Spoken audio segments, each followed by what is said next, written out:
We are live. Welcome to the 7th COVID313 Community Coalition for Families and Students Teletown Hall. I'm Christine Bell. I'm a mother of 3 wonderfully energetic children, honored to serve as the Executive Director of Urban Neighborhood Initiatives, proud member of COVID313 Coalition, and co-moderator for today's town hall.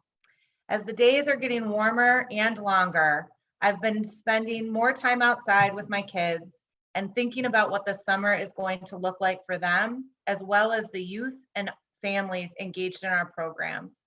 I want so badly for things to be normal, but I know that things will have to be different this summer so that our community can beat COVID. That is why I'm excited for our guest today that will shed some light on what summer is going to look like for our children. We are translating the town hall to Spanish, Arabic, and ASL. So before we get started, we want to give folks time to get on the right line and get comfortable. Cindy, please share the phone number for Spanish translation. Si necesitas traducción en español, por favor habla al 313-626-7440. 313-626-7440. I'm not speaking. Saeed, please share the phone number for Arabic translation. إن كنت بحاجة للترجمة إلى اللغة العربية الرجاء الاتصال على الرقم 313-241-7030 313-241-7030 وشكرا. Thanks. Katie, please share the instructions for ASL.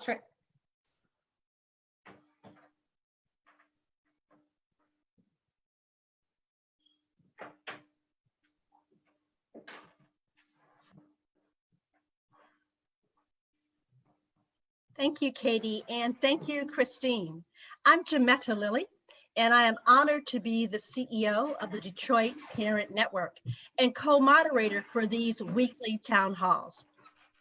I want to let people know that may be in the audience or joining us in the town hall to be sure to turn off your mic. We are picking up some noise. But I want to let you know that even while I am a servant leader and a change agent, I'm also a mom. And I'm Nana to wonderful grandchildren and a proud Detroiter living in the midst of this pandemic.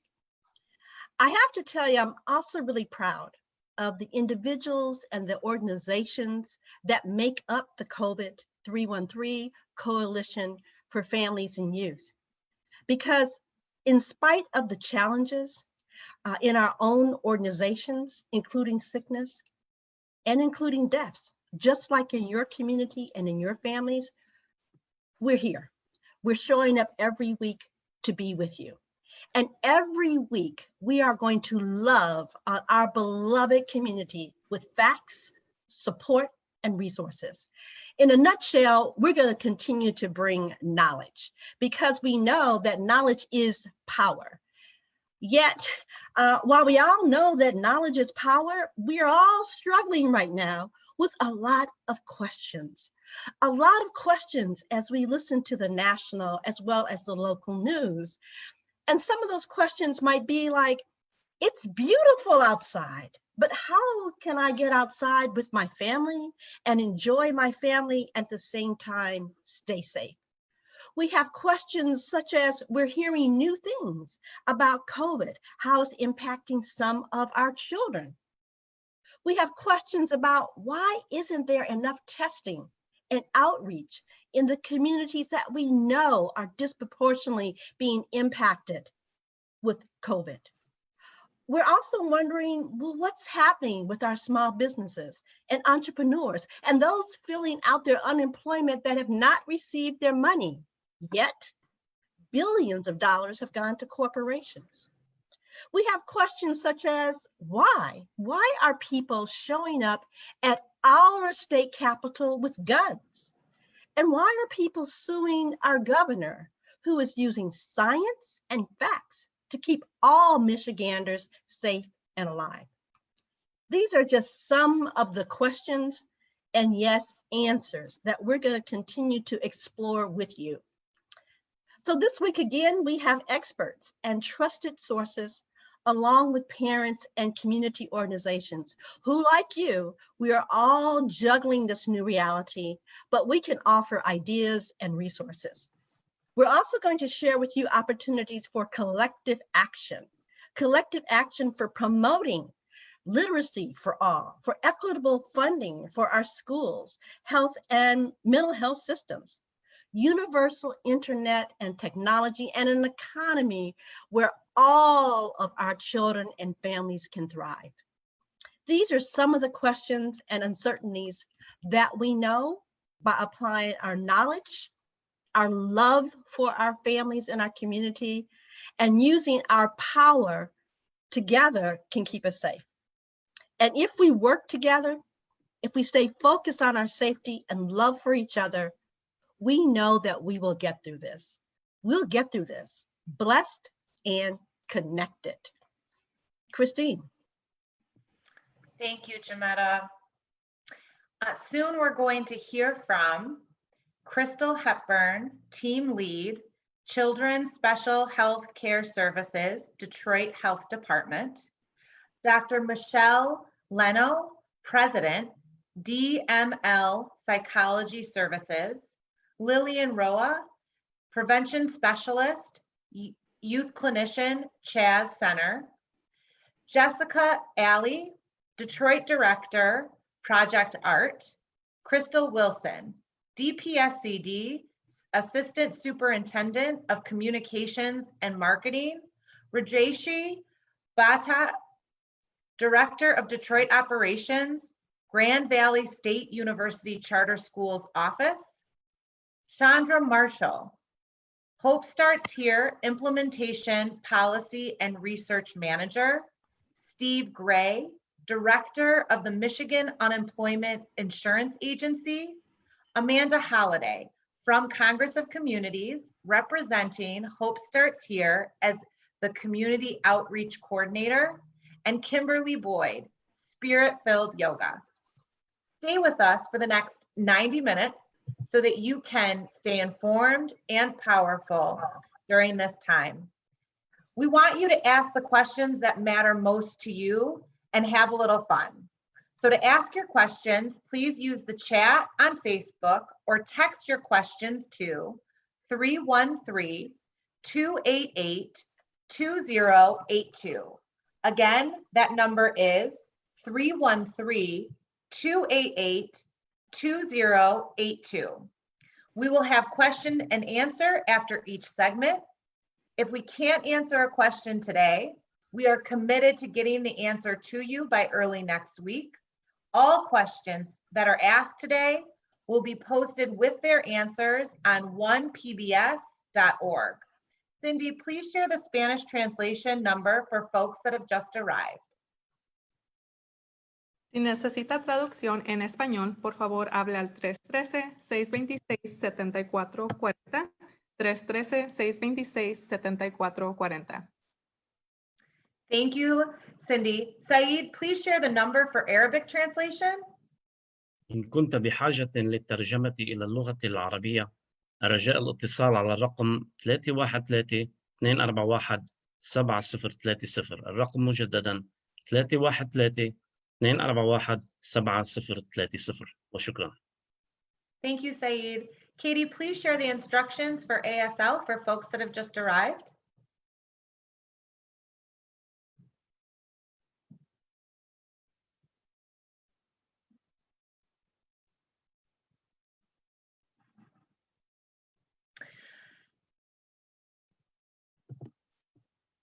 To kick us off today, we're going to start with Cindy Gamboa.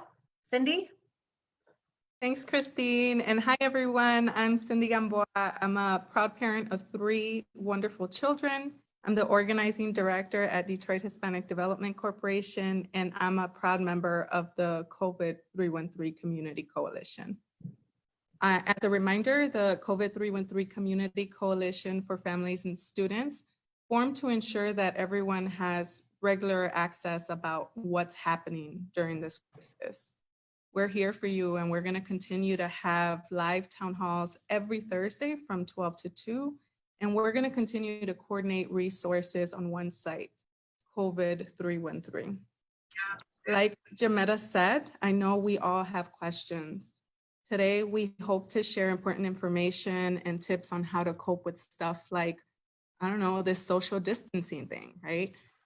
Blue skies, 70-degree temperatures made this past weekend an amazing one for me.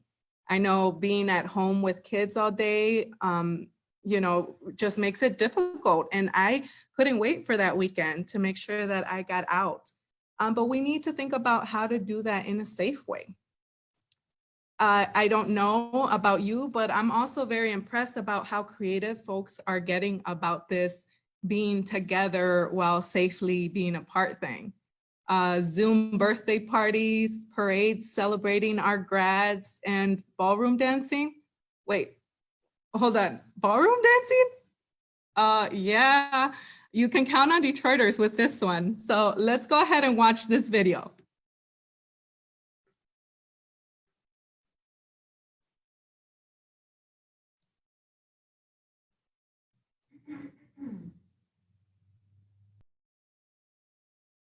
Maybe, almost there. There we go. This is how we social distance over here.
All right, we'll stop the video, but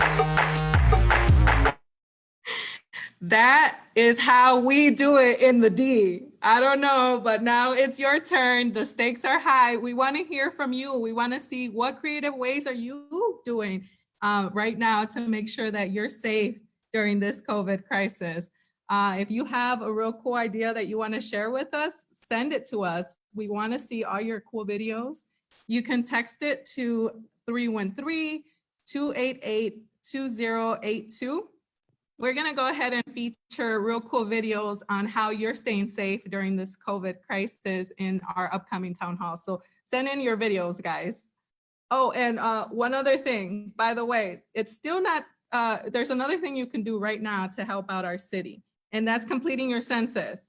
I know we've said it in the past, but it's still not too late to complete your census. And today, just to demonstrate how fast and easy it is to do your census, Christine is actually going to complete her census live during this town hall. Christine, are you ready? I'm ready. I'm hitting respond right now. Okay, cool. We're going to check Right. Christine after this so she can tell us how that went, how quick it was, and how easy it is. Also, another invitation I have for you is to tune in tomorrow to a special edition supporting our immigrant communities. So we know that these times are difficult for a lot of folks, and our immigrant brothers and sisters may be dealing with added stress related to language access, ID issues, and other immigration related fears. So tune in tomorrow from 1:30 to 3 on this same Facebook page to make sure to get that information. So that's it for me, guys. I'm gonna turn it over to my friend Nkenge. Salam, everyone. My name is Nkenge Browner. I'm the organizing director at Mothering Justice. I'm also the mother of 2 DPS students who have that eternal clock inside of them that's ticking, and telling them summer is coming, summer is coming. So I'm a native Detroiter, which means I'm accustomed to driving anywhere. when my kids hear family outing or that we're gonna go out and have some fun today, they automatically know that means we're getting in the car. We've done this so much that we've neglected to explore our own neighborhood. So I'm taking this time in an effort to answer my kids' restlessness and respect the stay-at-home order. I'll be taking my kids on walks around our neighborhood, incorporating nature in our homeschooling efforts, and I'll be reimagining our backyard and stretching the possibilities of what we can do with that space. For all of the sorrow COVID-19 brought us, summer 2020 will be the summer my kids remember me playing outside with them, getting dirty with them, using our imagination, and prioritizing their happiness over the stress, fear, and anxiety in the world. I hope this teletown hall brings you some answers that leave you feeling more grounded and ready to start planning your summer the safest way possible. I'll turn it over to another mama on our team, our Lisa.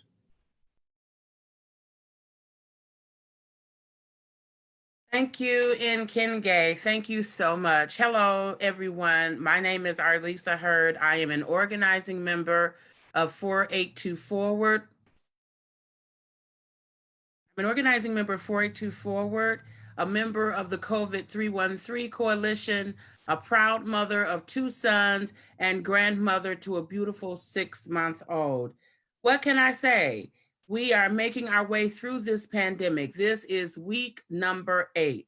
I believe most of us have heeded the orders. We've stayed inside, we've practiced social distancing, and we are wearing our protective gear.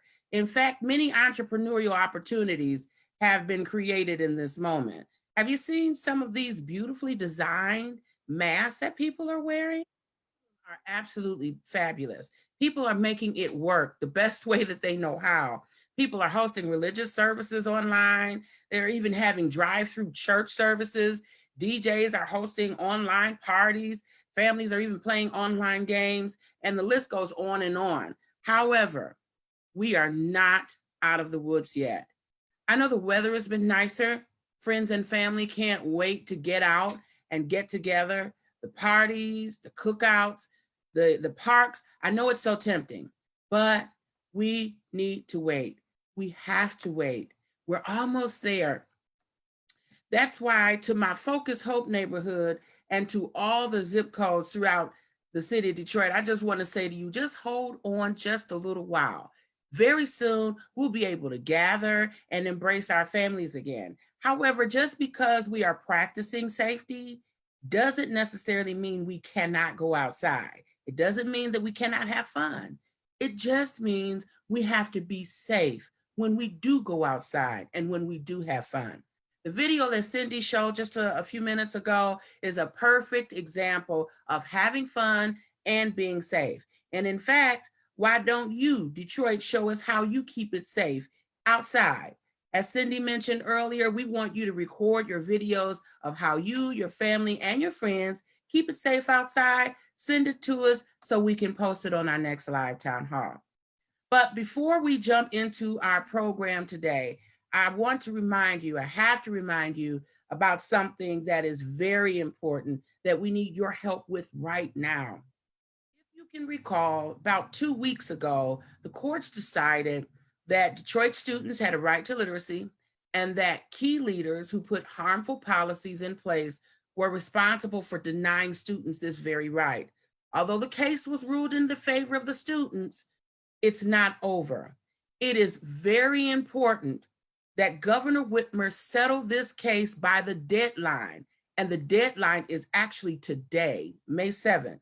Not doing so could cause the case to go back to the courts and get overturned. And we cannot allow that to happen. In fact, we can't even afford for it to happen. So it is very important for you to participate right now. All you need to do is text the words READ 313. That's READ 313, all one word, no spaces, to the number 52886. Text READ 313 to 52886. You're going to get a text back with instructions on how to send a message directly to Governor Whitmer today. Or you can call directly 313-367-4551. Listen to the message, follow the prompts, and enter your zip code when you're asked, and then you'll be directly connected to the governor and you can leave your message there. Now, for those of you that are on social media, you can go to Governor Whitmer's Facebook page and send a message, or you can tweet the governor at Gov Whitmer. That's at the @ GOVWHITMER, and tell her to settle the case, settle the right to literacy lawsuit. Please be sure to use the hashtags, hashtag right to literacy and hashtag let's settle this. Now, just one last thing though. Some of you might be saying, well, I don't really know what to say. I don't know how to put the message together. I don't have the words. Don't worry, it's real simple. It's as simple as saying, Governor Whitmer, we need you to settle the right to literacy lawsuit today. Detroit students, all students' future depends on it. Now, be sure to get at least 5 of your friends and family to do the same thing. Pass this along all day today and get it done right now.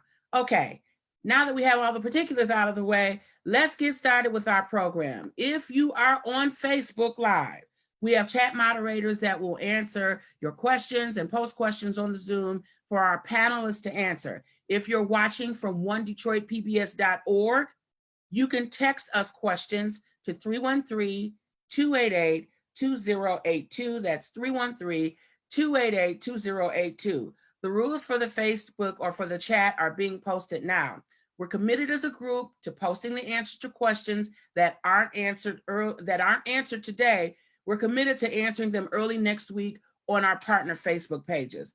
We will also post a live recording of this on onedetroitpbs.org. If you would like to sign up for regular updates and to get reminders from our group, you want to sign up by filling out the form in the chat on Facebook, or you can text your email to 313-288-2082. Again, that's 313-288-2082. For those of you who have just joined us, I would like for Cindy, Syed, and Katie to tell us again how to connect if you are a Spanish, Arabic speaker, or if you need ASL interpretation. So Cindy, can you please share the number for Spanish translation for folks who are just now joining? Si necesita traducción en español, por favor hable al 313-626-7440, 313-626-7440. Hoy la señora Gloria Rosas y Liliana Torres harán la traducción. Thanks, Cindy. And Syed, can you please share the number for the Arabic translation for folks that have just arrived? إن كنت بحاجة للترجمة إلى اللغة العربية، الرجاء الاتصال على رقم 313-241-7030. Again, 313-241-7030. معكم نجوى وسعيد دحدح. Thank you. Thank you, Syed. And Katie.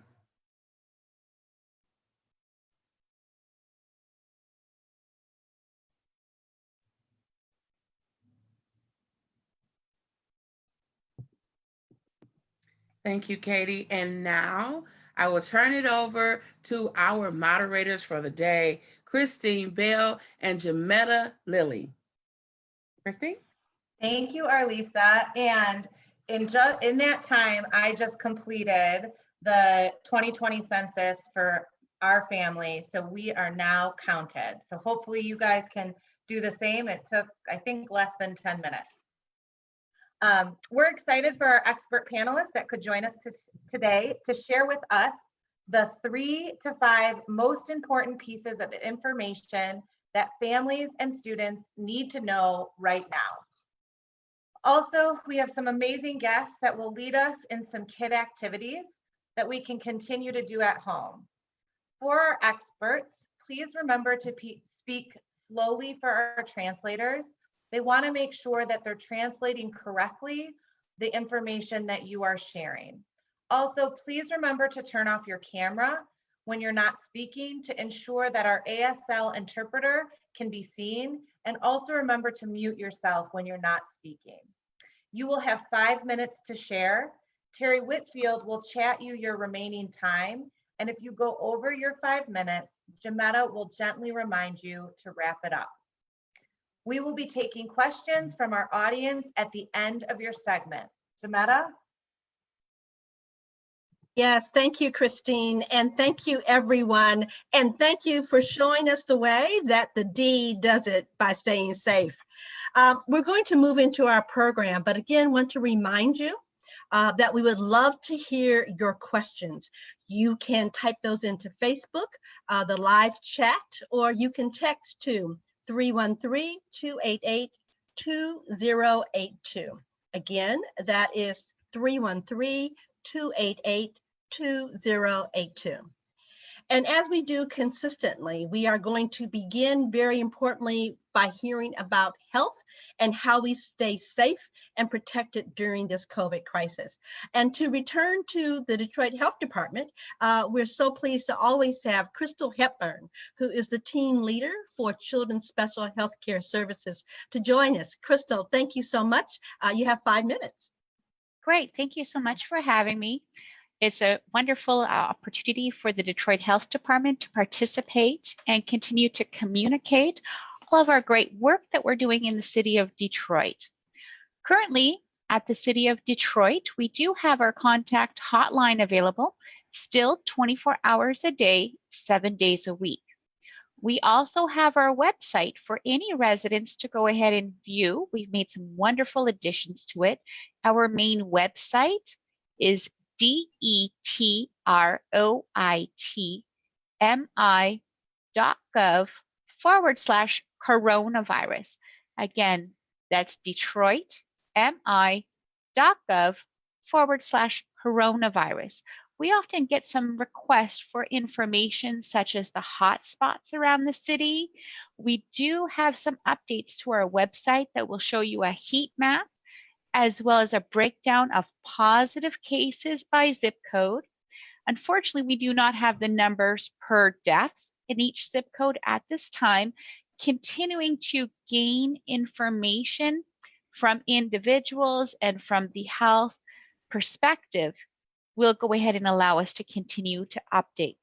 The City of Detroit and the Health Department has been working tirelessly to ensure that you have the communication and updates that come available from the CDC, such as the new signs and symptoms we want to make sure everyone is aware of. In addition to that, as we are aware that the testing kits are very limited, we have been prioritizing our vulnerable communities that may not have access to a primary care provider or be able to go ahead and speak to a primary care provider. With that in mind, over the last few weeks, we have visited 24 out of the 37 long-term care facilities in Detroit. We have tested 2,100 individuals within nursing homes. We have also been screening and testing individuals in the homeless shelters. That's at least 3 times a week. Our next opportunity is reaching out to individuals in the senior apartment buildings, which is over 100,000 units and 79 buildings in Detroit. We've been very closely working with Wayne State Universities and the FQHCs.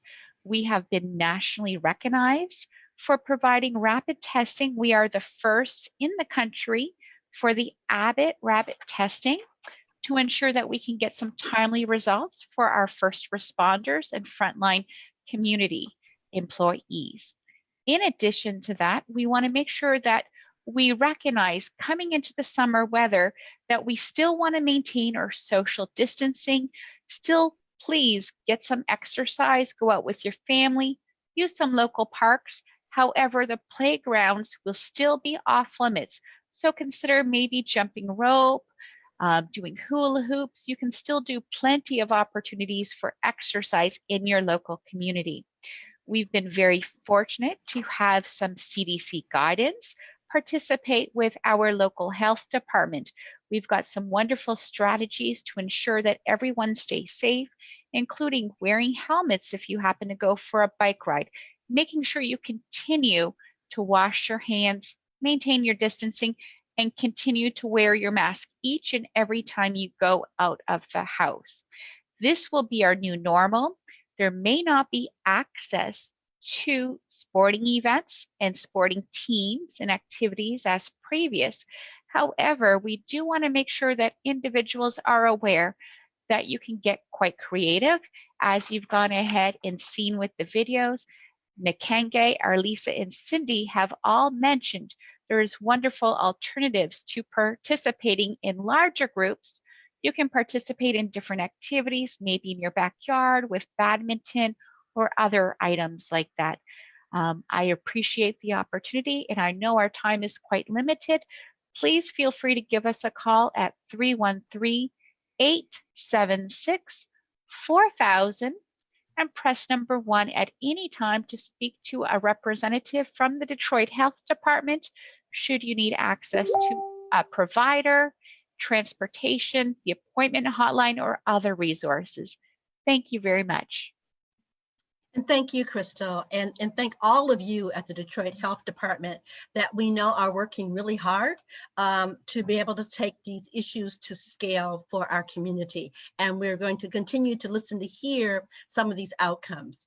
But we're going to make a little bit of a shift because it's important as we talk about health that we're also talking about our emotional and psychological well-being. And so we're really pleased to have join us today Dr. Michelle Leno, who is the president of DML Psychological Services. Dr. Leno, you are welcome. So happy to have you join us. You'll have 10 minutes, please. All right, thank you. Yes, I'm Dr. Michelle Leno. I am a licensed psychologist. And so as Jamila said, my focus is mental health. What has gotten lost right now, and oftentimes, is our mental health. We tend to focus more on our physical health. If we have a cough, if we have aches and pains, we tend to focus on that. But when it comes to our mental health, we're more likely to ignore it or not even acknowledge that it exists. But during a time like this, there's no ignoring your mental health. You've probably experienced a great deal of anxiety, even depression. And this is often in response to the trauma that's happening right now. When we think of trauma, we think of extremes, but we've never been in a time where we've been told that it's not safe to go outside, it's not safe to visit friends and family. Right now, we're facing that, and this is traumatizing. And for some, it's on a smaller scale. For others, it's more extreme, but we must address it. And services are available. I want to say, and I'll emphasize this throughout, mental health is always essential. So if you've had a therapist in the past and you could not see that therapist now because of the stay home order, know that telehealth services are still available to you. That is an option now. That will be an option in the future. Your mental health is always essential. And why should you address your mental health? Well, what happens is when we get so overwhelmed emotionally, it's possible to have a stress response. So not addressing your fears and anxiety could lead to stomach pains, headache, and all sorts of other issues. So it's so important that you understand how the mind, body work together to keep you stable. And our mental health must always be addressed. Now, so what are some of the stress reactions that you might be having, and also, this is for adults and children. You may be feeling like, I'm starting to miss my loved ones. I'm starting to miss going to school and being around my friends. I'm starting to miss going out in the community and the way that I was freely, without having to wear a mask and without having to think about, washing your hands 100 times a day, which is what we're all going through right now. So it's so important to communicate. At home, communicate with one another. Sometimes what happens is we get frustrated and everybody goes into their corners. If you live with others, communicate. Talk about what you're feeling. This doesn't have to happen every day, but it's so important to check in. If you live alone, stay in touch with others. There are resources out there. There are resources that allow you to text and determine and get responses. And so it's just that sense of knowing that you're not alone. Sometimes being in isolation for excessive periods of time can cause us to have symptoms that we would not ordinarily have. And this goes for introverts as well as extroverts. Everybody needs some human connection, and some require more than others, but we all require it. So it's so important to stay connected to others. When you think about therapy, how could therapy benefit you? No, there's no magical solution for solving your problems right now, but therapy involves a process. And it's through that process that the magic happens. As you start to talk about your feelings, you actually start to admit to yourself, this is what I'm going through. And just in that alone, you're no longer using all of that energy to deny what you're feeling. And so that frees you up to start the healing, because that's what it's all about. It's about your healing process. So what are some other things you can do? You can still take walks. I'm happy to hear everyone emphasizing you're not locked down. You're not literally restricted from moving. You know, we must remain active. So get out, take a walk, practice social distancing. Those things are all so very important for us and everyone. Find some time to just to focus on that, find that me time. So while you may not be interested in or even believe that you can benefit from professional therapy, there are things that you can do at home that are therapeutic. I always emphasize practicing deep breathing. And I know it sounds like something so simple, but oftentimes when we're in the midst of panic, we forget to breathe, and we brace ourselves. We're bracing ourselves for the worst. And so we forget to breathe. So remember, focus on your breathing. Engage in activities that you enjoy. So if you enjoy yoga, yoga is very therapeutic. It allows you to focus on your mental health. If you enjoy meditating, practice meditation. Have a set time of day that you're practicing meditation. If you enjoy cooking, have times that you bake. All of these things when you do these things, you're engaging in therapy sometimes without realizing it. These things will help you self-regulate, which brings me to my next point. You have the capacity to self-regulate. You have the capacity to No, you can't get rid of your depression, anxiety immediately, but you do have the capacity to self-regulate. And how we do that is through activities that actually help us and through therapeutic activities. So as long as you're managing your mental health, as long as you're aware that your mental health matters, you will heal. So I just want to say that in closing, it's about your mental health. If you improve your mental health, you improve your life, and that's what it's all about. So if you have any questions, I'll be glad to take them. Dr. Leno, thank you so much. And thank you for that wide array of ways that we can cope, and not only cope, but hopefully find some ways that help us to eventually get back to thriving in a very constructive way. So we are going to have an opportunity to hear your questions for Dr. Leno, but we'd like to move then to another part of our agenda, which is to have the opportunity to hear from, we're so pleased to have folks from CHAZ to join us. And in particular, we're going to welcome Lillian Roja, who is the prevention specialist and a youth clinician at CHAZ. Lillian, welcome. Good afternoon. My name is Lillian Roa, and I work at CHAZ Center as the youth clinician prevention specialist. I want to take the time to talk a little bit about domestic violence during these times. CHAZ Center does provide free services to domestic violence and sexual assault survivors. Anyone that lives in the community, outside of the community, insured or uninsured, Spanish speaking or English speaking, we are able to provide these services to them, as well as to the children. It can be a female or a male.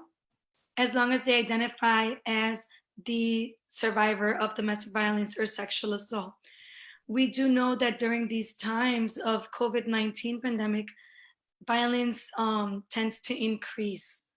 Violence increases because a lot of these survivors are in the homes trapped with their abusers. There's violence that's being increased with survivors, with children in the home, and it's very unfortunate and very sad. Chas Center is continuing to provide services through the La Vida program for these survivors. We are doing a lot of virtual individual sessions as well as groups. There's always someone at Chas Center from the La Vida program to provide these services. We do ask that whoever is in need does contact the office first to let us know that they're going to be coming by. We can be reached at the Chas number 313-849-3920. And anyone from the La Vida program will be able to provide guidance and resources and assistance. Some of the services that we provide include legal advocacy. We do have a staff attorney full-time with us, and she's able to take different types of cases: child abuse, divorce, child custody, anything that a survivor pretty much needs legally, our attorney can try to address or provide resources for. The courts currently are doing Zoom hearings, which is very challenging for survivors, but it is an option. We are still doing personal protection orders, and what we're doing is we're taking the information over the phone and we're filing the personal protection order electronically to the courts. We're offering financial stability educations for clients, especially during these times where a lot of families are suffering from economic issues due to being unemployed due to the current pandemic or having to be at home. We do offer individual counseling for children who are 5 years old and older. And we also offer a youth board. Our youth board is meeting once a month, and they're meeting virtually, and they're doing really good work because youth still have a lot to share and a lot to get out of their chest, especially being at home without having access to going out to a school counselor or to a coach or to just being outside of the home. La Vida is not a 24-hour crisis line, and we do not have a shelter, but if someone is in need of a shelter, you can contact First Step at 1-888-453-5900. There's generally a person from La Vida in the Chas Center building during business hours. So if anyone has a need or needs a question or a concern or a shelter referral, please do contact us. We also want to share that we are going to try to do different venues to provide information to survivors because we know it's very difficult for survivors to access services right now. If we have resources for food or utility bills or anything like that, we can provide those over the phone as well. If anyone has any questions, I will be here, and the questions can be submitted and we can answer those to the best of our ability. Thank you. And thank you, Lillian. And actually, thank you so very much, all three of you, for bringing that information. And we want to open it up now because we know our community folks are struggling and some people are not sure who to call and how to get information. And so this information is for you. Please, right now, if you have a question, you can type that into the Facebook Live chat, or you can text it to us now. 313-288-2082, 313-288-2082. We'd love to hear from you around these issues of health and our mental well-being. Christine, do we have any questions? We have one, and so I just want to encourage people to continue to post questions in the chat if you have them for our health folks. Also, a survey is being posted in the chat right now. If you fill it out, you'll be entered into a raffle for a $25 gift card. So, Crystal, could you just clear up what are we allowed to do? What activities are we allowed to do outside that will keep our families safe, but also us active when the weather is as beautiful as it is like today? Okay, so some ideas of activities that you can do outside would be going for walks in your local parks or around your neighborhood. Perhaps any other activities, as long as you can be social distance. So bike rides, you could go ahead and play in your backyard, perhaps play soccer, one side against another side, badminton, different things like that. The things that you cannot do are play on the playground equipment and be in large groups, okay? So you want to go ahead and keep it quite simple to go ahead and make sure that you're able to get out there. So whether it be going for a run, you can do jumping jacks, just definitely doing something to get outside, to get some wonderful fresh air. I know many are going to want to come and congregate at parks. We're still not at that particular level to go ahead and meet up with friends or other family in the community. I know that the Motor City Makeover is postponed at the moment, but there's nothing wrong with taking some community pride, perhaps get some canvas gloves on. You can go ahead and have a lot of exercise, bending down, doing yoga, doing other things like that, but try to go ahead and benefit your community, beautify it, clean up some of the garbage that may be left over from the winter and all this terrible weather that we've had. So these are some great things that you can do as the weather is changing and breaking and getting out there. Gardening as well, whether it be a flower or vegetable garden to go ahead and start. You can do container gardens. Those are wonderful opportunities for exercise and getting out as well. Great, thank you. That's all the questions that we have right now. So Jametta? Okay, thank you, Christine. I do just want to share with the audience that sometimes we know when some of us are struggling emotionally, we don't want to talk about it. When we know there's someone in our household that we think may be depressed, we don't necessarily want to talk about it. Please, please, please reach out to the telephone numbers and the information that's being provided. Just like we have our health and public health telling us how to stay safe physically, we also have to stay safe and focus and nourish ourselves emotionally and psychologically. So thank you so much. And thinking of great ways to psychologically move forward and be in great health, we need to talk about what kind of things can we do with our kids. And we have someone that's going to help us do that, and that's Jessica Alley. She is the director of the Detroit Project Art. Jessica, welcome.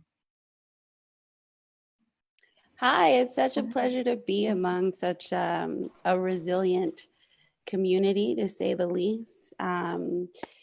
So, you know, I'm Jessica Ali. I'm Detroit Director for Project Art. Essentially, we offer free art classes in 7 Detroit public libraries. And, you know, now that we are all faced with social distancing, being indoors, you know, we came together as an organization to create a highly accessible online platform for our community at large to participate in. And, you know, as you go, can I go through the slide, or? I'm not really sure. Yeah, so, you know, since the onset of COVID-19, we've been working hard to bring free, high quality at-home art lessons taught by our artists and residents. And, you know, we understand that not everyone has access to internet. So we're looking to work with the Equitable Internet Initiative, which brings low cost free internet services to neighborhoods in need around Detroit. It's a really wonderful program. And as you can move forward. So I mentioned our online art lessons. So we have a great folder that has probably hundreds of wonderful creative projects that you can do with your kids at home at any given point in time. We also have lessons available in Spanish. And so I will be uploading these particular lessons, a link to these particular lessons into the chat. In addition to, if you go to the next page, We have a really comprehensive and wonderful YouTube channel where you can also just kind of pull up videos at your leisure and participate in creating really wonderful works of art with your kids. I also will have a link available in the chat as well. And actually today at 3 p.m., every Tuesday and Thursday at 3 p.m., we have live classes with our artists in residence that people can tune into, and you can comment and share your photos. And you can go to the next slide. And yeah, we receive really amazing feedback all the time from our parents. And, you know, one of our parents from the Parkman branch actually recently wrote me saying, you know, we really miss our Saturday sessions at the Parkman branch, but these are amazing classes. Thank you. You know, she said, I can hold down math and reading, but for my children who are now my students, I was at a loss when it came to art. So please, everyone, tune in every Tuesday and Thursday. Feel free to jump in these folders that have our lessons in them. And yeah, find us on YouTube. And hopefully when everything opens back up, we'll be in your public library. Thank you. And thank you, Jessica. And thank you so much for sharing, because we all know we gotta have art. I'm gonna pause just really very quickly. I believe we had a question that was from our last session, and we wanna be sure to hear that. Christine? Thank you, Jametta. Lillian, this question is for you. This is regarding CHAZ services for survivors. This person is on the waiting list and is expecting to speak with a legal aid lawyer through CHAZ. This person registered back in February and has not heard anything regarding the legal issue. Could you provide some guidance in what she should expect, or when she should expect a phone call, or he? Absolutely. So we have two different types of legal assistance.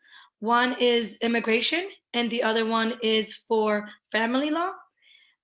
For both of those, there's an extremely long list. If she was placed on the waiting list back in February, there's probably a couple of months of a waiting list. They do not necessarily prioritize the clients based on need, but based on whoever got on the list first. But there is a long waiting list. It's going to be a couple of months.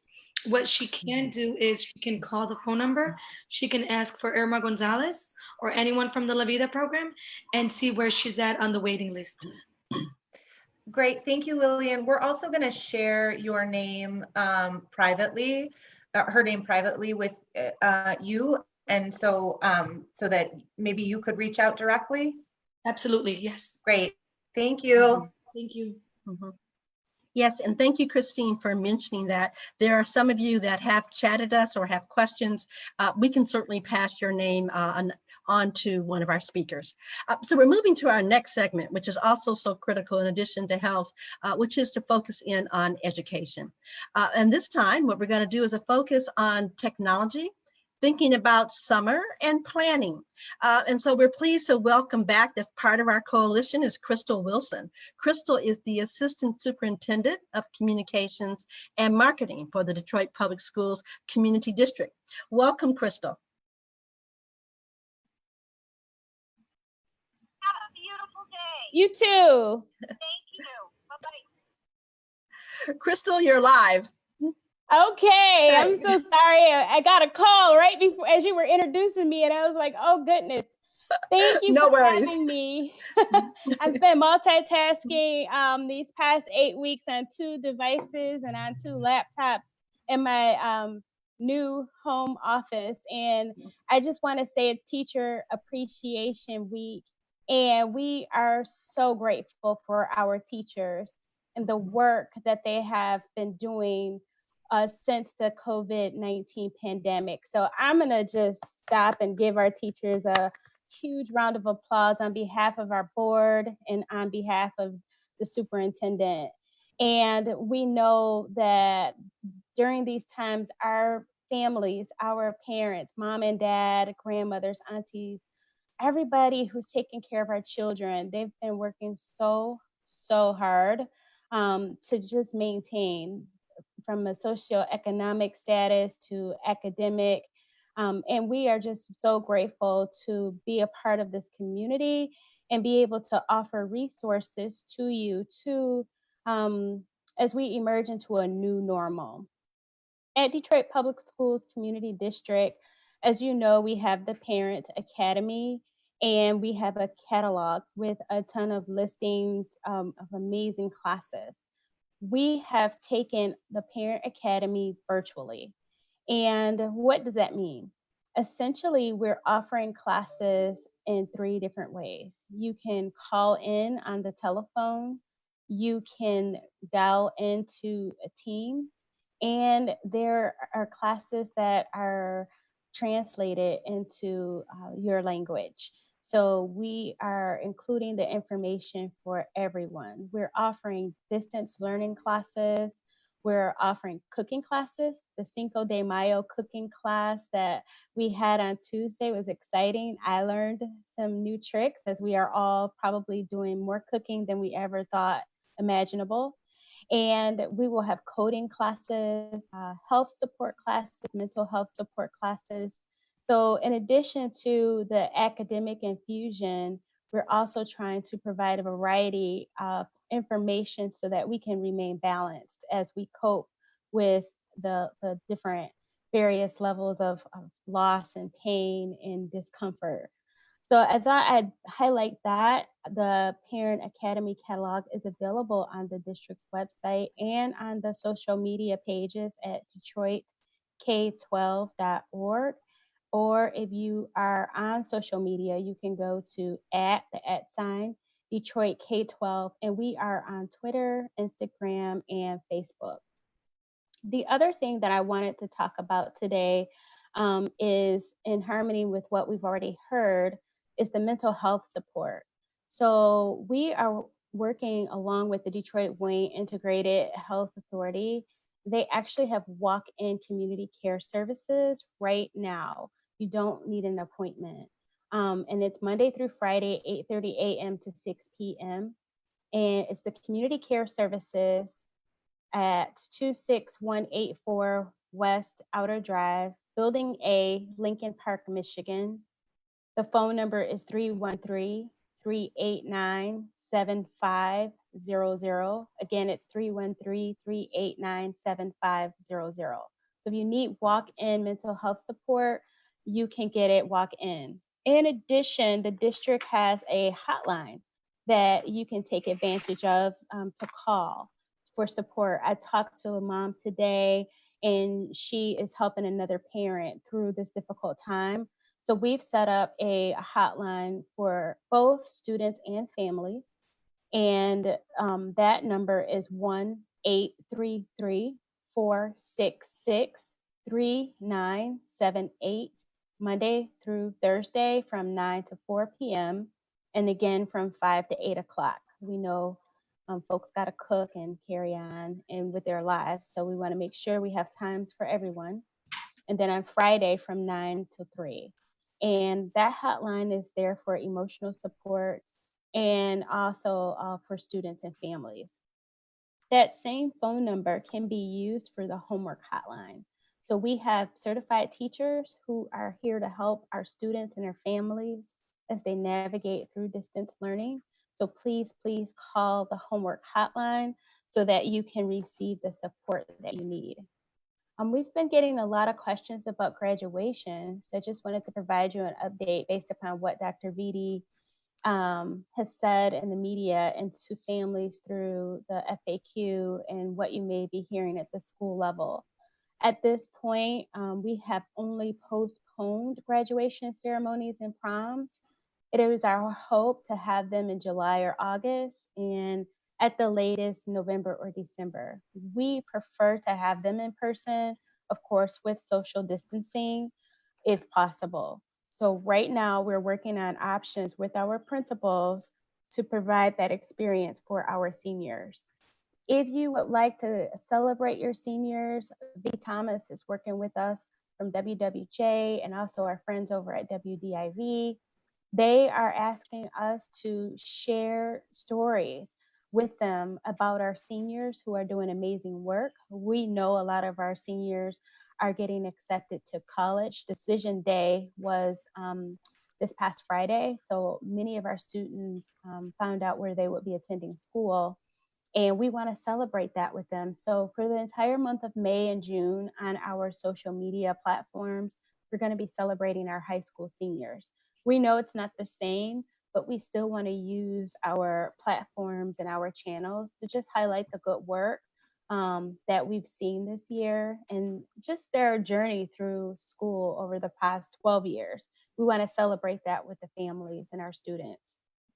Again, going back to what I started out with is thanking a teacher. We have a campaign also on social, hashtag thank a DPS CD teacher. If you have an amazing story about a teacher that you want the world to know about, please share it on our social media. Again, we're working with the media to highlight these stories. We want to celebrate with you. We know we can't be together, but we're here for you. Distance learning is still online, so make sure you log on for the distance learning. If you cannot log on, you should have been contacted by your teacher or your school by now. If you haven't, make sure you call the school. Our teachers are, they're phenomenal. They're being creative. They're working with our families who do not have technology in the home. We know that it's coming. The Connected Futures announcement was made 2 weeks ago. So more information about the deployment of devices will be coming in the coming weeks as we understand the delivery date. So stay encouraged. We're here for you. Use the hotlines. And I'm going to wrap up and just all the moms out there, happy Mother's Day. Okay, thank you. Thank you so much, Crystal. That was a great array of information. And we're also pleased to continue to have information from the education sector by welcoming Rajeshri Bhatia, who is the Director of Detroit Operations for the Grand Valley State University Charter Schools Office. Rajeshri, welcome. Thank you. Thanks for having me today. As Ms. Wilson said, it is Teacher Appreciation Week, and as we honor our school teachers, we also want to honor our newest recruits, all of you parents and adults who are diligently educating children at home. Welcome to the club, and thank you for everything that you do. As the calendar turns to May and the weather gets warmer, all of us are starting to think about what to do with our kids during the summer. And this year brought unique challenges in terms of planning for and running summer programs at schools. So each individual charter school determines what kind of summer program to offer their students, which is the case in any summer. In talking to a variety of schools, I've learned that some plan to offer classes virtually, unless the guidelines change and allow us to do so on campus. Some schools are going to plan to send home learning packets, and others will work with students on an individual basis as needed. Some of the high schools have talked about using the summer for credit recovery, and some of the schools don't plan to offer anything at all this summer. So I encourage you to contact your school to learn about what they're offering and what options might be available to you. Regardless of what's offered, schools understand that students will have academic needs, and we are all planning for significant support and remediation in the fall. We know that we need to meet the students where they are to help them succeed. So while we want you to keep continuing to work hard, we also want you to be reassured that we're going to be there for you in the fall. Speaking of the fall, like everyone else, charter schools are thinking about what school is going to look like in the fall. And of course, like all other schools, we'll take the direction from health and government officials once that's available. Right now, we're also thinking through multiple budget scenarios, as it's very possible that funding will be reduced. We are also considering the impact on how schools can operate and what it will be like for students from a physical, academic, social-emotional, and pedagogical standpoint. Right now, what we're hearing about some of the possibilities that are being discussed at a state level for all schools. And some of these include, one, staying with distance operations as we're currently operating, with obviously some changes based on what we've learned works and what we learned doesn't work during this time. A hybrid model in which only a certain number of students would be at school at a time, paired with distance learning the rest of the time so that we don't have large groups of students in school. As an example, it could be that students come to school a couple of days a week and have distance learning the other days so that only half of the students are at the school in the building at once. And the third option that is being discussed is going back to in-person schooling, but with potential safety guidelines, like incorporating social distancing protocols, barriers between desks, very frequent cleanings, masks, etc. I want to stress that absolutely nothing has been decided yet. These are just the possibilities, and we will follow all guidance given by state officials. But I also want to reassure you that charter schools are thinking about all possibilities in a very deep and specific manner. We're studying best practices from around the world to see what's working, because there are some countries that have already opened up. Regardless of what's decided, we're planning with a priority on serving students, teachers, and families while ensuring that safety remains our #1 priority. Technology-wise, we're continuing to meet the technology needs of students and families. And as I mentioned last week, each school has been handing out devices and hotspots that they have and are making plans to use some of their very limited funding to buy more. Additionally, some schools have expanded the Wi-Fi around their schools so that students can access Wi-Fi in the parking lot from their cars. It's not ideal, but it is a solution that is working and giving access to some students. You know, in general, charter schools are known to be creative, and we do things a little differently to meet student needs, and that's some of the core purposes for charter schools. So right now we're using our creativity, we're using our experience to be ready for a variety of possibilities so that we're not caught flat-footed. Obviously, this caught us all flat-footed right now, and you know, we don't want that to happen again. None of us really know what to expect, but we're doing what we can to be ready for this variety of options. And parents and students play an important role in helping us plan. As I talked about last week, we know this is hard for students and for families. We know that what we're doing now is the best we can do, but we can do better. If things get too hard or feel overwhelming, don't just disengage and give up. Please stay in touch with your teachers to share your concerns, because you can help your school get better. By asking questions, you can provide valuable feedback as we continue to plan. And finally, please continue to practice social distancing. And if you go out, wear a mask. Just remember that the virus is still out there, and one day of fun in the sun could lead to another spike and cause schools to stay closed even longer. We appreciate all that you're doing at home, and we know that things will get better and we'll get through this together. Thanks.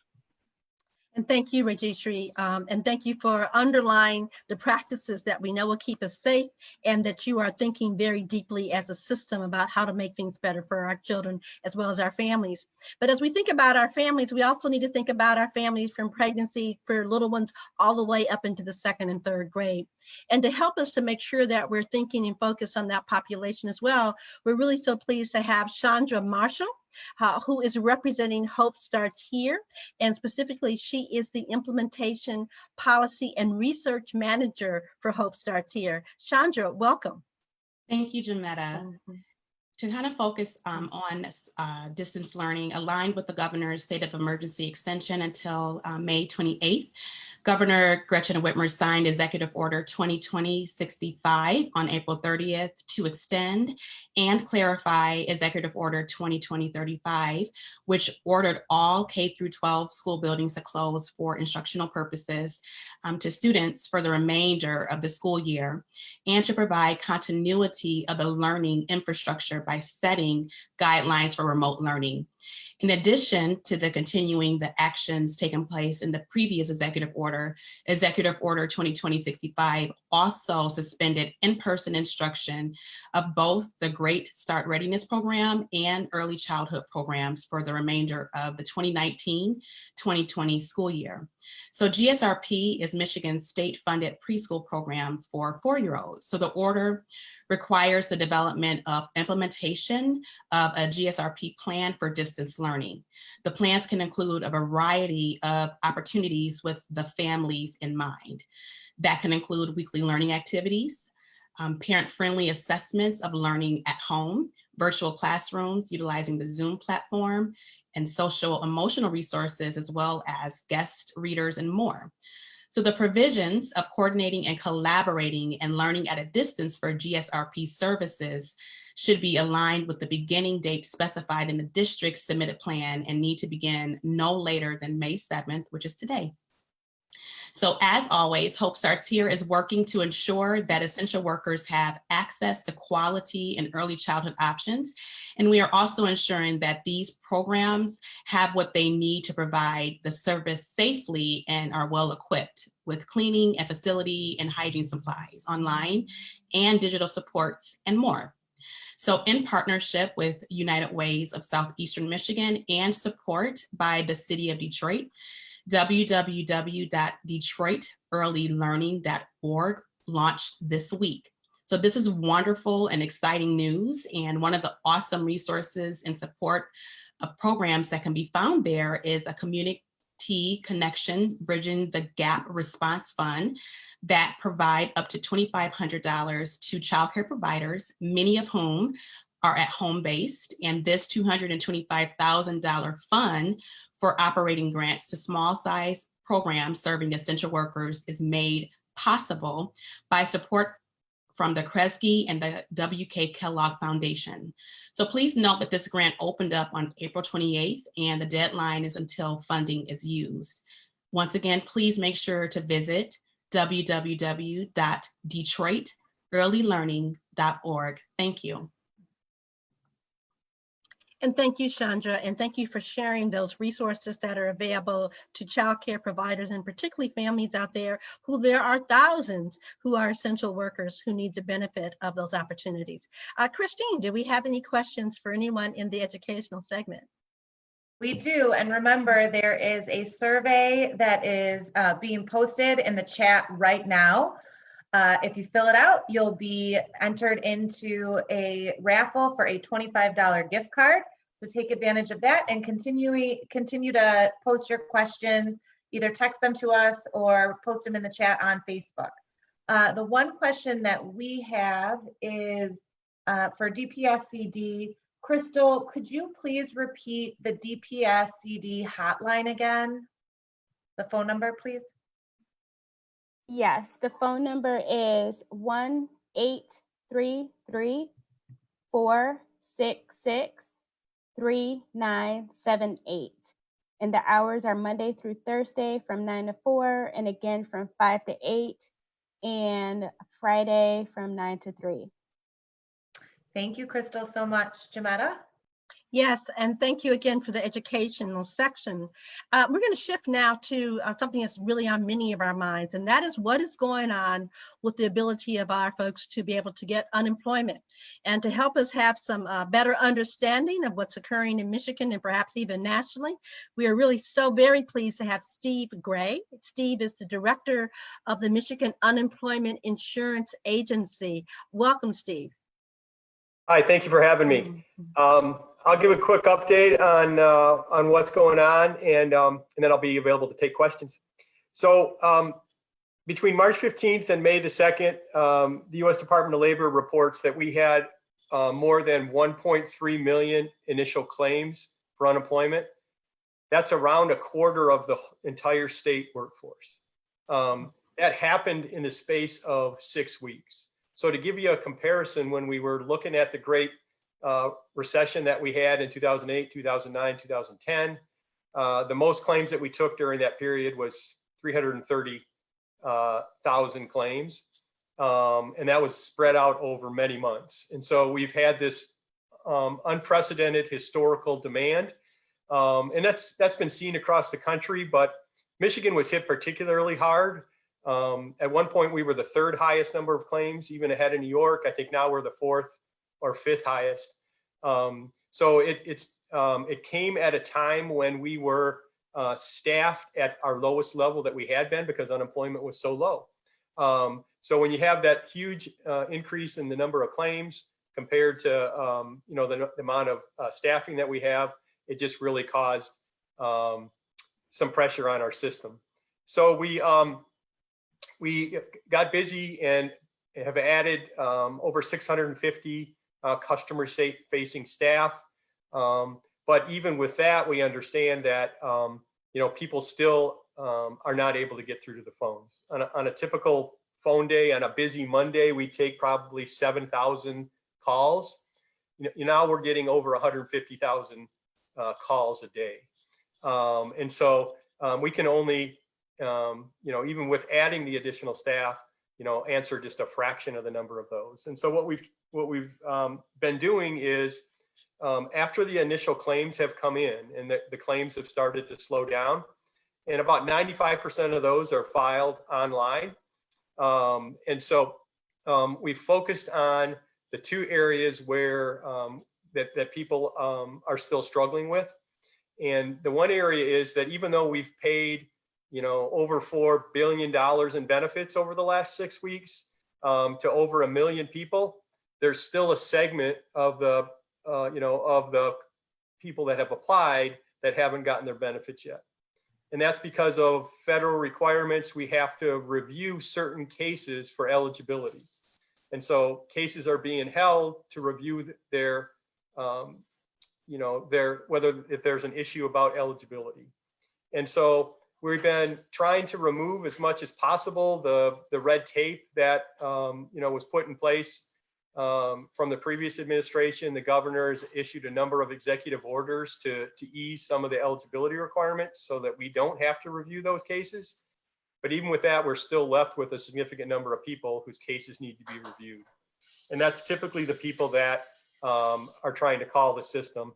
And so the good thing is with the online system, we can review those cases remotely. So all of our staff is working from home, and we're doing those in reverse chronological order. So the people who have been waiting for benefits the longest are getting their cases reviewed first. The other group of people that we're really targeting right now are people that actually are having some technical issue getting into the system. Their password has been locked out. They're having login issues. From a sort of capacity standpoint, we had a few glitches at the very beginning, but over the past weeks, we've expanded capacity of our server. The system itself is handling the capacity well. There's just some people that have gotten locked out of the system with login issues, and we need to handle those individually. And so what we're doing for those people is we've got a special team that's dedicated just to those lockout issues. And when somebody goes to the website and gets a message that they're locked out, they're presented with a link they can click on, and a little form pops up that they fill out. They put their name, their email address, their contact information, and a brief description of what the reason is that they're locked out. And then that goes into a database that we have people working through. It's called an issue tracker. And we have 250 staff that are just dedicated to helping people with their login issues. We're asking people, because we've been getting so many calls, what we want to try to save those phone calls for are the people that don't have internet access, so they can't go on and file online, or people that are locked out of the system for one reason or another. But if you need to communicate with us for some other reason, then we're asking you to use your online web notice portal in order to send us a message, and we'll get back to that. So thank you so much for that information. In particular, I think it was good for people to know that you are targeting certain populations and that there's help coming. So I'd like to open it up right now if we have some questions. Christine? We do. We started getting questions at the beginning of the town hall for you, Steve. Excellent. Yeah. So please remember, folks, that there is a survey that is being posted in the Facebook chat right now. If you fill it out, we will enter you into a raffle for a $25 gift card. Steve, so there's a few questions in here, so bear with me. A person asked, if I have more than one job and completely lose one, am I eligible for unemployment?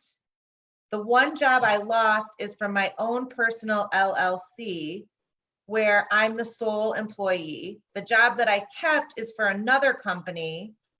Then my second job cut back my hours to half time.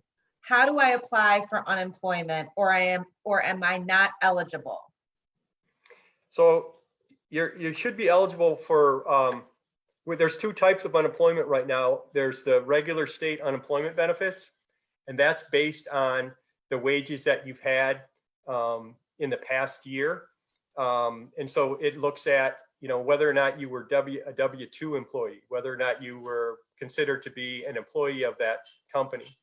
And so we use that to establish your monetary eligibility for state benefits. The federal government, through the CARES Act, passed a new program so that people that are self-employed, 1099, had low wages, so they couldn't establish a normal state claim. As long as they're off work for a COVID-related reason, then they're going to be eligible for unemployment. So that was a kind of a long explanation to say you're going to be eligible for one or the other, and you just go online, you put in your social security number in our application system. It'll do a quick background check to see whether or not there's enough wages to qualify you for a state claim. If there is, it'll give you the application for a state claim. If there's not enough there, then it'll push you over to that federal claim, which we call PUA, and you'll be eligible for that. Okay, so there's some more questions here. When I report income for a week, do I report based on money I received that week or on money that I will receive for working that week? My employer pays every 2 weeks, not every week. How can I get through to somebody at the unemployment office to answer questions about my case? Yeah, I mean, right now we're trying to reserve the phones, and so I just want to say, we're sorry about that. Typically we can handle everybody that calls, and we've been down to a 5-minute wait time, if you can imagine. And so, but as far as the questions go, we've got some online resources for Q&As, but I can answer that question for you right now. So the way that we look at the money that you have in any given week is when you earn it. So it's not when you're paid it. So if you aren't paid on a frequent enough basis to know what exactly you earned, you're going to have to keep track of your earnings, keep track of the hours that you earn and what your rate of pay is. So for example, if you make $10 an hour and you work 40 hours in that week, then it's going to be $400 of gross earnings, whether or not you were paid for that week or not. And the way that reporting works on our system is that you report every 2 weeks for the previous 2 weeks. So you don't have to go in every week and report. It's just every 2 weeks for the previous 2 weeks. But even sometimes then, pay stubs don't arrive, pay doesn't happen. And so you're just going to have to keep track of the earnings that you have. And as long as you don't earn more than 1.5 times your weekly benefit amount, so you're going to be eligible for some unemployment benefits, plus the extra $600 from the federal government. Great, thank you. I don't know if you have any words of support really for this question, but it's how do we help our young adults that feel like they won't be able to go back to work? Do you have any words of wisdom? No, absolutely. So we're out there promoting this program called WorkShare, which allows employers to bring people back to work on maybe a little bit of a reduced hour basis, and also allow them to continue to qualify for unemployment benefits. And so we're encouraging employers to do that. We're also encouraging employers, if you're currently receiving unemployment and you're calling somebody back to work, you got to make sure that you're calling them back to a safe work environment that's in compliance with the federal and state guidelines that are being put out about maintaining the work environment and making sure that it's safe. If they don't provide a safe work environment, then you're gonna, and you refuse that, you're not going to be disqualified from unemployment. So those are some of the things that hopefully will make it easier for people to get back to work. Thank you. So a few more questions. I was approved, but when I certified, it showed $0. why might that have happened? So that's that group of people that I talked about that we're kind of focusing on. There's a number of people out there who there was an eligibility issue that was raised when they certified. And so maybe they had some earnings that they reported. And so those are the cases that we need to review. And we're reviewing those in reverse chronological order, getting the oldest ones first. We're going to get to it. And if you're eligible, you're going to get paid, even if it needs to get backdated. Great, thank you. A few more here. If it says my claim number and closed on the left side of my case closed / denied, I've sent messages through the portal, but I have not heard back.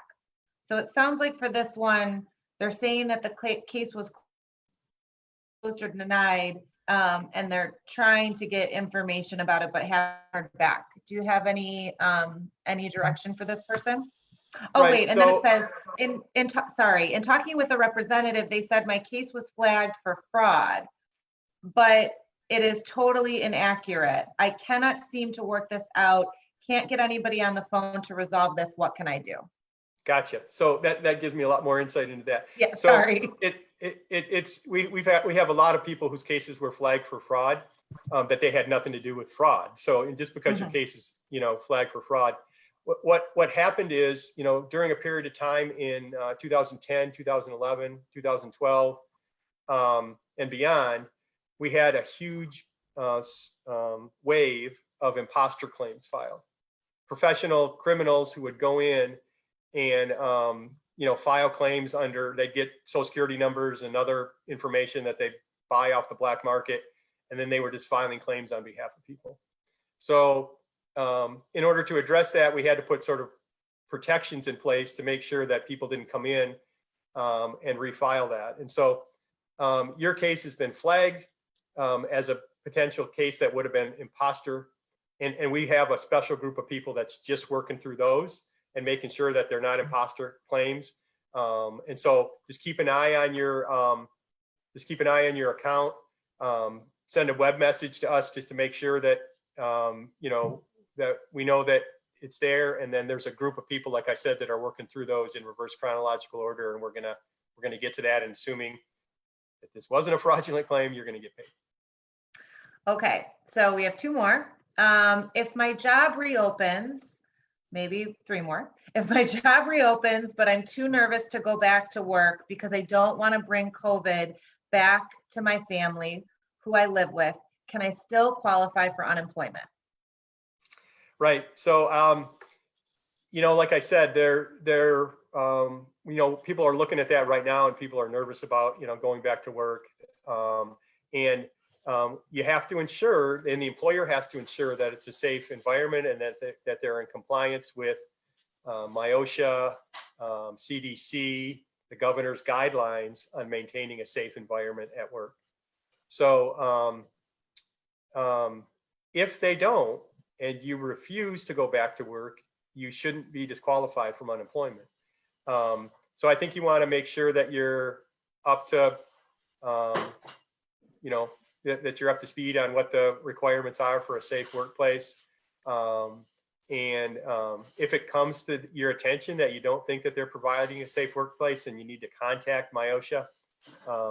Sorry, I don't have the contact information for them, but it is on our website, michigan.gov/UIA, and file up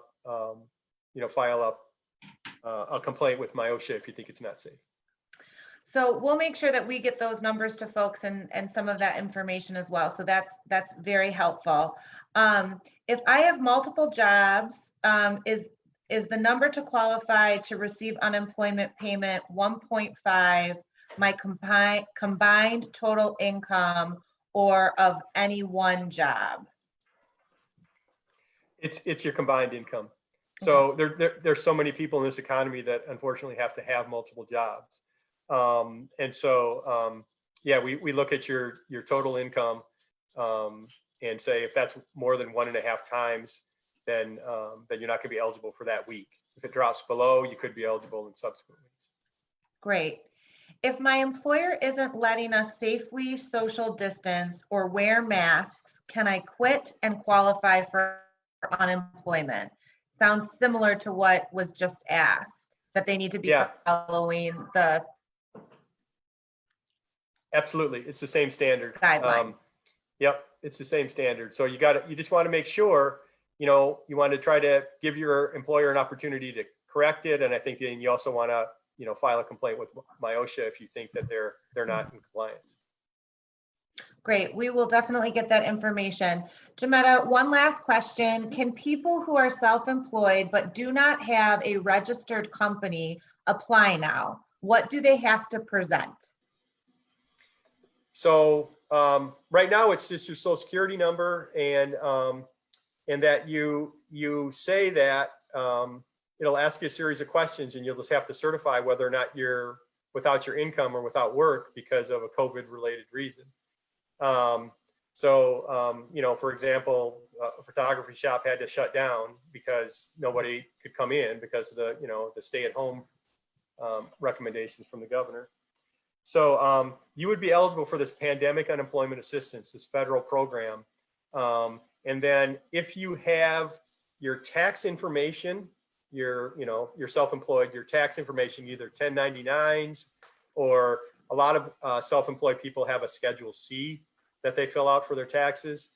You can apply, you'll get approved, you'll get the minimum amount plus the additional $600. And then if you submit your additional information, it could potentially increase your benefit amount up to as high as 362 plus the 600. Great, thank you so much, Steve. You are a wealth of information. Thank you so much. And thank you for asking very specific questions, and I hope that helped the audience. So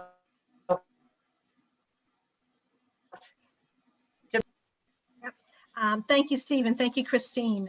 We're going to move to the next two segments that are really about helping our parents cope and thrive through this time period. And so we're really pleased to have Amanda Holliday. Amanda is both a parent, but she's also the Community Outreach Coordinator for Hope Starts Here, and she is staff at the Congress of Communities.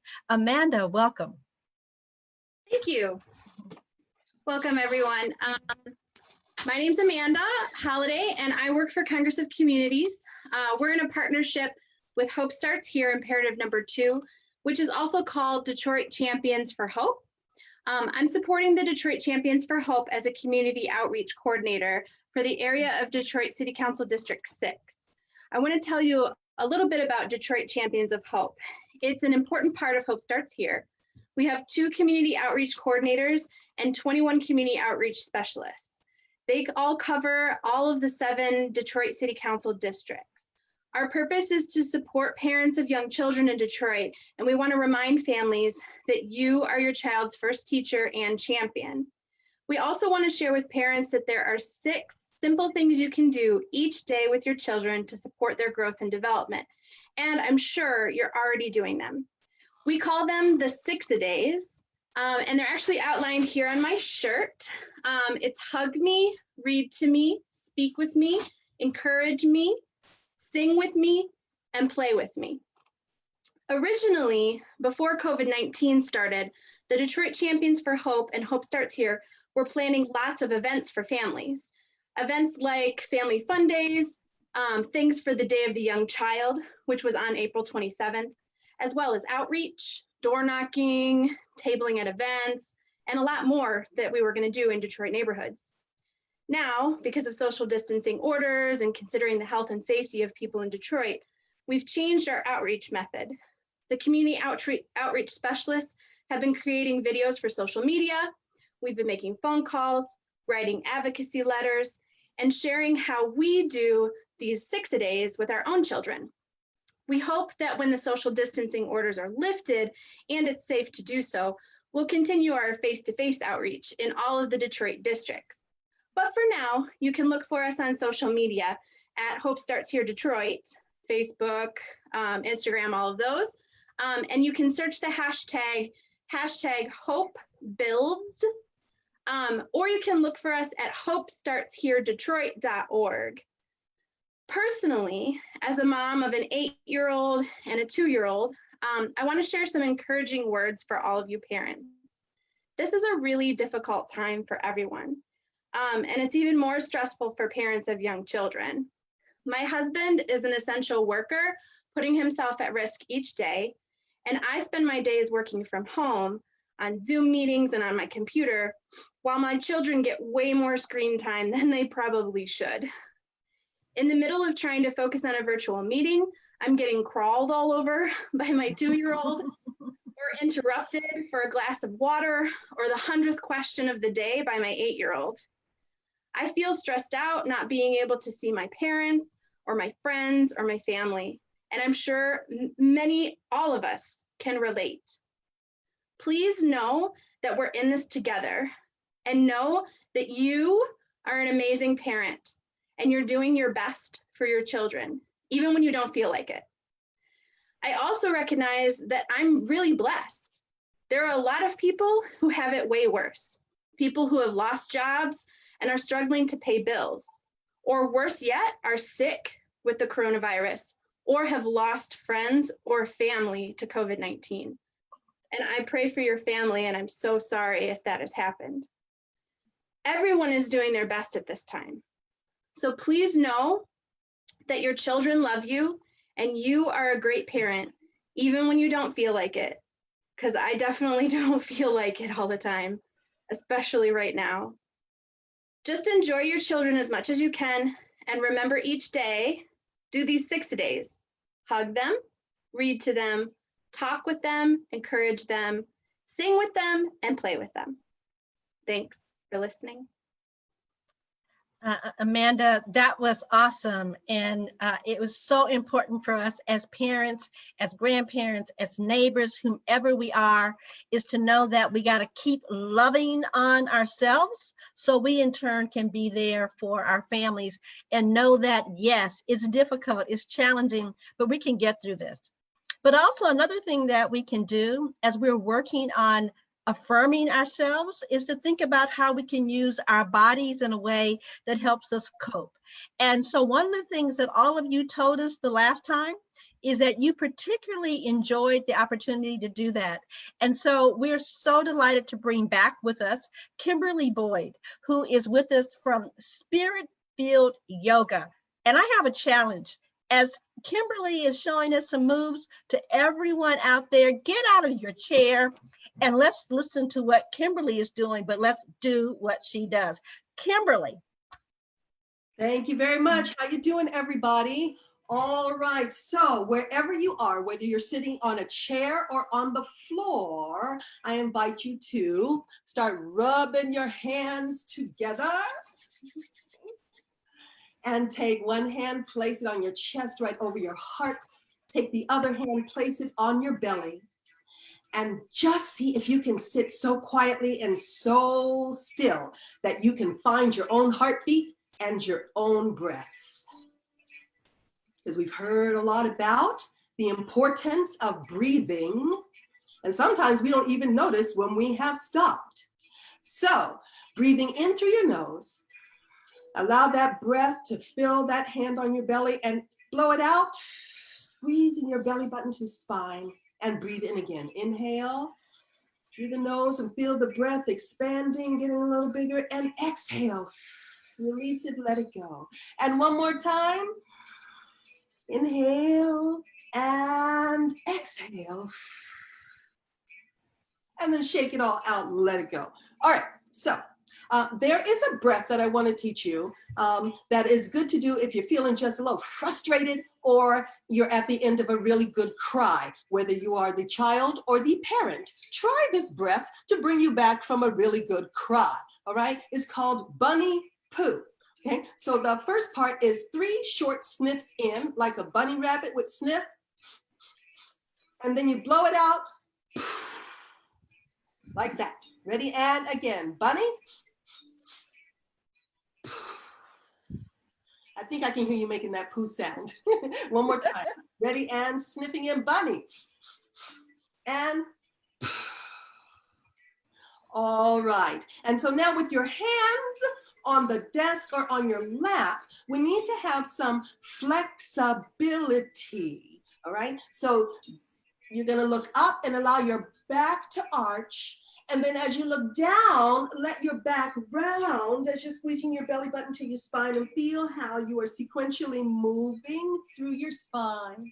Okay, so once you got it, now let's add the breath. So as you're looking up, you're gonna inhale to open your chest and your shoulders, and you're gonna exhale to let your shoulders round. This is our seated cat-cow. Keep doing that while I remind you that cat-cow is that yoga pose that from your hands and knees, inhale, looking up, and exhale, allowing your back to round. All right, you got that? A time or two more and just shake it all out. Now, yoga poses are named after things in nature and animals, thus cat-cow. Now we're gonna do a palm tree. All right, so you take your hands, kind of put them together, hold hands with yourself, and then turn your palms out like this, all right? So what we're gonna do is breathe in as our arms go up, and breathe out, let your palms come down. Beautiful. Now what's really cool about a palm tree and why yoga uses those examples is because, have you ever seen a palm tree kind of sway in the wind? Yeah, it might go way over to one side, but its roots are deep. And so it's able to sit back up. It's able to snap back. So try that. We're gonna build our palm tree up, breathing in. And as we exhale, just allow your palm tree to sway in the breeze. Okay? Holding on to your strong core. And know that no matter what's happening, no matter how life blows you this way or that, right? We have the strength and the power to withstand whatever life brings us, because we are Detroit strong. All right, reaching up. My magic number of the day is 5. So we're going to end this by time I get to 1. So 5, 4, 3, 2, 1, and returning to the place where we began. Can you be so quiet and so still and so focused that you can find the beating of your heart? Find your breath peacefully moving in and out. And from this place, no matter what it looks like, I invite you to consider your power word for your family. We are strong. We are kind. We are patient. We are resilient. We are Detroit. Peace, everybody. Thank you. So peace to you, Kimberly. For those that are in the audience, we hope that you were moving and finding your core and your strength right along with Kimberly. And you didn't know it, but you may not have known it, but literally everyone in the coalition, I see you, Arlisa, I see you, Amanda, Christine, we were all moving with you because we are the deep, strong, and connected. So with that, I am going to pass the baton back to my co-moderator, Christine, to close us out from a really wonderful day, staying strong, safe, powerful, and connected. Thank you, Jametta. We have a little bit of time, and so I think I saw that Crystal was still on. Crystal, are you still on?